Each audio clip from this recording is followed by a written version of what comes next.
પાટણની ઉત્તર ગુજરાત યુનિવર્સિટીમાં થયેલા ઘર્ષણનો મામલો પાટણના ધારાસભ્ય પૂર્વ ધારાસભ્ય પોલીસ સ્ટેશનમાં હાજર થયા।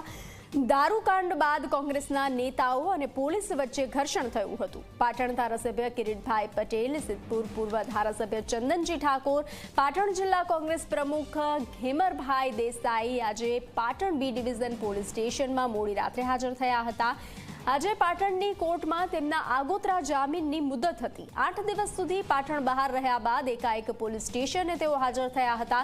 પોલીસ સ્ટેશનમાંથી જામીન આપવા લેખિત અરજી કરી હતી। મહત્વનું છે કે પાટણની હેમચંદ્રાચાર્ય ઉત્તર ગુજરાત યુનિવર્સિટીમાં દારૂકાંડના મુદ્દે ધારાસભ્ય કિરીટ પટેલ અને કોંગ્રેસના આગેવાનો સાથે એનએસયુઆઈના કાર્યકર્તાઓએ પ્રતિક ભૂખ હડતાલ કરી હતી, જે દરમિયાન પોલીસ અને કોંગ્રેસના કાર્યકર્તાઓ વચ્ચે ઘર્ષણ થયું હતું, જેમાં પોલીસે 14 વ્યક્તિઓના નામજોગ અને 200 વ્યક્તિઓના ટોળા સામે ફરિયાદ નોંધાવી હતી, જેમાં 12 જેટલા આરોપીઓની પોલીસે ધરપકડ કરી હતી। તેઓને કોર્ટમાં રજૂ કરાતા કોર્ટે તેઓને જામીન મુક્ત કર્યા હતા।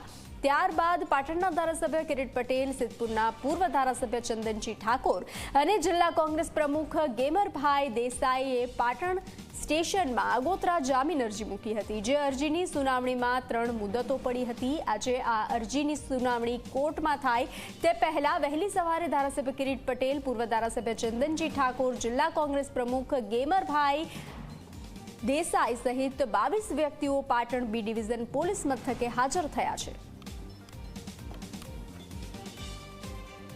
ધારાસભ્ય કિરીટભાઈ, સિદ્ધપુરના માજી ધારાસભ્ય ચંદનજી, કોંગ્રેસ પક્ષના આગેવાન ઘેમરભાઈ અને બીજા 19 એમ કુલ 22 જણા હાજર થયા છે। આજે એમાં જે કિરીટભાઈ એમના નામદાર સેશન્સ કોર્ટમાં જામીન અરજી મૂકી હતી, એમાં સરકારશ્રી અને આઈઓ દ્વારા એવું બાહેરનિંગ આપવામાં આવ્યું હતું કે અમે અર્નેશ કુમારનું જજમેન્ટ છે 2014નું સુપ્રીમ કોર્ટનું, એનું પાલન કરીશું।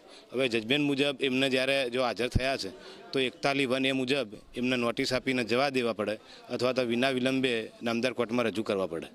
અને જે આગોતરાની હિયરિંગ છે એ આજે બપોર પછી કોર્ટે રાખેલું છે, પરંતુ જો આઈઓ અર્નેશ કુમારનું જજમેન્ટનું પાલન કરશે તો પછી આઈઓ આગોતરા જામીન અરજીનો કંઈ આગળ ચલાવવાનો પ્રશ્ન રહેશે નહીં। તો પછી અમે અર્નેશ કુમારના જજમેન્ટનું જે અનાદર કરશે એના વિરુદ્ધ અમે કોર્ટમાં રજૂઆત કરીશું।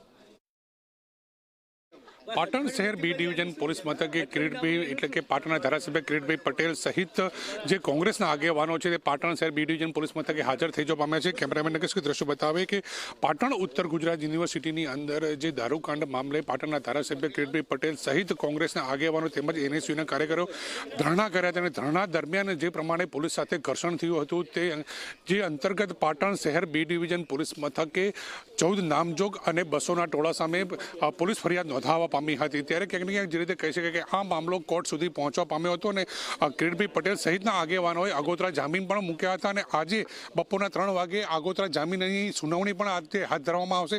ત્યારે આજે વહેલી સવારે 6 વાગે પાટણના ધારાસભ્ય કિરીટભાઈ પટેલ સહિતના જે આગેવાનો છે તે પાટણ શહેર બી ડિવિઝન પોલીસ મથકે હાજર થઈ જવા પામ્યા છે। ત્યારે હવે જે કિરીટભાઈ પટેલ સહિતના આગેવાનો આજે જે પ્રકારે બી ડિવિઝન પોલીસ મથકે હાજર થયા છે, ત્યારે પોલીસ શું કાર્યવાહી કરે છે તે હવે જોવાનું રહે છે। પ્રેમલ ત્રિવેદી, જી મીડિયા, પાટણ।